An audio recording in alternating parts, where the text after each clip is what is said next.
आज आमच्याकडे असा डॉक्टर राजेंद्र बडवे जे ex director of the Tata memorial centre जावन आसा आणि गेली ऑलमोस्ट 1984 पासून आम्ही म्हणजे एक टिचर जावन आसले आसा. ते आयज हांगा इंटिग्रेटिव्ह ऑन्कोलॉजी जे वेलनेस एक्सपोज आहा त्या कितें स्पेशल आयिल्ले आसा. सो हांव तांकां एक थोडे क्वेश्चन विचारूंक शकता. पयलीं आमकां एक जस्ट ओवरऑल ऑन कॅन्सराच्या बाबतीन एक जस्ट ऑन कॅन्सर. कॅन्सर आपल्या समाजामध्ये वाढतोय आणि हा वाढणारा रोग कसा कमी करता येईल ह्याकडे आपण लक्ष द्यायला पाहिजे. तेव्हा काही गोष्टी ज्या आपल्याला माहीत आहेत, तंबाखू घ्या, ओबेसिटी घ्या, इन्फेक्शन्स आहेत काही, हे सगळं तर करता येईल, परंतु लाईफस्टाईलमध्ये काही चेंजेस करून, आयुर्वेदाचा वापर करून काही इफेक्टिव्हली कंट्रोलमध्ये येऊ शकतं का, ही एक मोठी ऑपॉर्च्युनिटी आहे जी गोव्यामध्ये आपल्याला टेस्ट करता येईल. पण पहिल्यांदा आपल्याला ती टेस्ट करायची, प्रूव्ह करायची की त्यामुळे होईल. आणि जर ती प्रूव्ह झाली की आपण आयुर्वेदिक इंटरव्हेन्शनने कर्करोग कमी होऊ शकतो समाजामध्ये, तर अख्ख्या भारतात ते नंतर फॉलो करता येईल. ही एक मोठी ऑपॉर्च्युनिटी आहे, कारण एका छोट्या स्टेटमध्ये सगळ्या गोष्टी किती उत्तमपणे इम्प्लिमेंट करू शकतात याचं एक उदाहरण इकडे होऊ शकतं. तर तुला मला वाटतं नाही की आमचं हे कॅन्सरचे diet how far diet is important at least for Goa in the गोव्यामध्ये डाएट बिकॉज आमचे colon cancers are on the rise आणि ते जास्त आहे म्हणजे कम्पेअर टू बाकी ऑल ओव्हर इंडियामध्ये आमचं जास्त आहे. कारण काय वाटतं तुम्हाला? इंटेस्टिनल कॅन्सर भारतामध्ये जर तुम्ही मुंबई, बँगलोर, कोलकाता, दिल्ली, चेन्नई इकडे बघितलात, तर तो इंटेस्टिनल कॅन्सरचं प्रमाण दर 1,00,000 माणसामागे 8 ते 9 इतकं आहे. ते इंग्लंड अमेरिकेमध्ये 60 ते 70 आहे, पण गोव्यामध्ये ते 8 आणि 9 इतकं कमी नाही आहे. ते जवळजवळ 20च्या आसपास आहे.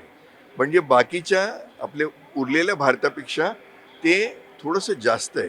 ह्याचं कारण काय असू शकतं? जर इंग्लंड अमेरिकेमध्ये ते जास्त आहे, ह्याचं कारण non vegetarian content of diet. Meat products जितकी जास्त असतील तितका इंटेस्टाईनचा कर्करोग जास्त होतो.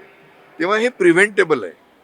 आणि जर इंटेस्टायनल कर्करोग कमी करायचा असेल तर रेड मीट कमी व्हायला पाहिजे. बाकीच्या ज्या गोष्टी आहेत, फिश आहे किंवा चिकन आहे, ते पण घ्यायला हरकत नाही, पण त्याच्याबरोबर मसाल्याचे पदार्थ किंवा आपलं जे डाएट आहे ते अतिशय स्टेबल आहे, बॅलन्स्ड आहे. जर आपण म्हटलं की मी आज फिश खाणार आहे, तर मी त्या फिश बरोबर कोशिंबीर खाईन, थोडी भाजी खाईन, थोडी आमटी खाईन, हे सगळ्या गोष्टी बरोबर असतील, त्यामुळे आपल्याकडे इंटेस्टाईनचा कर्करोग कमी होतो. परंतु गोव्यामध्ये स्पायसेस वापरून आणि रेड मीट थोडं कमी केलं तर इंटेस्टाईनचा कर्करोग कमी होऊ शकतो. हे आयुर्वेदिक आणि ॲलोपॅथी सिस्टीम ही जवळ येऊ शकते का? आजचा त्याच्याबद्दल आमचं हे सगळं होतं डिस्कशन. पण तुम्हाला काय वाटतं की फ्युचर इज देअर, याच्यामध्ये एक फ्युचर आहे का हे फक्त आम्ही एक्सरसाइज करतो? माझ्या मते आपल्या प्रत्येक सिस्टीममध्ये काही ना काहीतरी क्युअर रेट्स असतात. आपल्याला फक्त ती शोधून इम्प्लिमेंट करायला पाहिजे. जर 50% माणसं सगळे कॅन्सर एकत्र करून बघितलं तर 50% कर्करोग ॲलोपॅथीमुळे बरे होऊ शकतात. पण 50% अजून होत नाही आहेत. आणि त्या 50%साठी ते इम्प्रूव्ह करण्यासाठी आपण बाकीचे सिस्टीम्स आहेत त्या सिस्टीम एकत्र वापरायलाच पाहिजेत. आणि मी आत्ता तिकडे उदाहरण दिलं कॉर्पोरेशनचं, की कॉर्पोरेशन हा शब्द एका सक्सेसफुल फॅसिलिटीसाठी असतो. आणि हा शब्द ओरिजिन झालाय, ह्या शब्दाचं शब्द आहे कॉर्पोरा. कॉर्पोरा म्हणजे आपली बॉडी. ती बॉडी इतकी सुंदर का चालते, याचं कारण आहे की प्रत्येक जो आपला टिश्यू आहे, आपली पेशी आहे, प्रत्येक ऑर्गन आहे, ते ऑर्गन आपलं जे काम आहे ते उत्तम करतं. आणि कोणतेही ऑर्गन असं लिव्हर असं सांगत नाही की ब्रेनपेक्षा मी जास्त महत्त्वाचं आहे, किंवा इंटेस्टिन असं सांगत नाही की मी स्किनपेक्षा जास्त महत्त्वाचं आहे. सगळे ऑर्गन महत्त्वाचे आहेत. सगळे एकत्र गुण्यागोविंदाने नांदतायत, म्हणून 90-100 वर्षापर्यंत माणसं जगतात.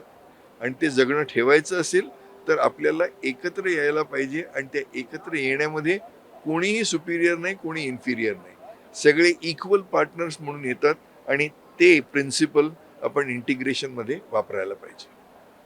आम्ही आता जे ॲलोपॅथी डॉक्टर्स आणि आयुर्वेदिक डॉक्टरना जवळ आणलं आहे, ते आता हळूहळू आम्ही करून जॉईंट क्लिनिक घेऊन प्रत्येक पेशंटचं एक असं डिफरन्स तुम्हाला कुठं वाटत कुठं ते जास्त फायदेशीर होईल म्हणजे ॲडज्युवंट ट्रीटमेंट काय ॲडव्हान्स ट्रीटमेंटमध्ये? माझ्या मते जॉईंट क्लिनिक सगळ्या ट्रीटमेंटमध्ये फायदेशीर होतं, की there is a uniformity of care. Uniformity of care जरी झाली तरी सुद्धा क्युअर रेट्स वाढू शकतात. तेव्हा जॉईंट क्लिनिक करायचे आणि ते चालू ठेवायचे, पण त्याच्याबरोबरच आपण थोडे रिसर्च स्टडीज चालू करायला पाहिजे. मग ते प्रिव्हेन्शनमध्ये असो, क्युअर रेटमध्ये ट्रीटमेंट बरोबर असो, किंवा ट्रीटमेंट संपल्यानंतर ॲडज्युवंट सेटिंगमध्ये असो. ह्या सेटिंगमध्ये आणि ॲडव्हान्स सेटिंगमध्ये सुद्धा there can be a meaningful contribution to cure rates. Quality life आम्ही चांगलं करू शकतो विथ कमी खर्चामध्ये इन अ ॲडव्हान्स पेशंट्स. आणि हे आमचे क्लस्टर कोहॉर्ट आहे त्याचा काय फायदा होईल? आता कोहॉर्ट स्टडी आमची गव्हर्नमेंटने चालू केली आहे, पण ते क्लस्टर कोहॉर्ट केली तर त्याच्यामध्ये काय बेनिफिट होऊ शकतो? क्लस्टर रँडमाइज स्टडीज हे अतिशय उत्तम डिझाईन आहे प्रिव्हेन्शनसाठी. तेव्हा प्रिव्हेन्शनसाठी आपण एखाद दोन डिस्कशन्स करायची, आयुर्वेद एक्सपर्ट, ॲलोपॅथी एक्सपर्ट एकत्र बसून, की आपल्याला कोणतं प्रिव्हेन्शन जे इझिली इम्प्लिमेंट करता येईल. डाएटमध्ये घ्या काहीतरी, तुम्ही एक आयुर्वेदिक हा हे जरी घेतलं तरी चालेल, काही औषध दिलं तरी चालेल, पण ते सिम्पल असायला पाहिजे, इझिली घ्यायला पाहिजे, त्याला काही साईड इफेक्ट्स नकोत आणि त्याची कॉस्ट कमी पाहिजे. अशा इंटरव्हेन्शनचं जर आपण युटिलाइज केलं तर आपले प्रिव्हेन्शन जर आजपासून 25 वर्षाने गोव्याचे आत्ता जेवढे कॅन्सर आहेत तेवढेच राहिले तर दॅट्स अ बिग अचीवमेंट. जर ते कमी झाले तर त्याच्यापेक्षाही मोठी अचीवमेंट. आता आमचं हे गोव्याने chief minister we must congratulate him because त्यांच्या स्टिम्युलसमुळे हे झालं आहे. पण दिस कंटिन्यू व्हायला आम्हाला थोडंसं research backing from the Tata हॉस्पिटलचं लागेल. त्याच्यासाठी ACTREC and all this thing they will be ready because they are already a part. आम्ही MOU चालू केलं आहे त्यांच्याबरोबर. अय्या आहे म्हणजे आयुर्वेदिक इन्स्टिट्यूट आहे, मग गव्हर्नमेंट ऑफ गोवा आणि ॲट्रॅकची सिग्नेचर केली आहे आम्ही आणि ते आता चालू झालं आहे. पण I think the research is very more important. Scientific evidence जोपर्यंत आम्ही क्रिएट करत नाही तोपर्यंत त्याचा काही फायदा होणार नाही.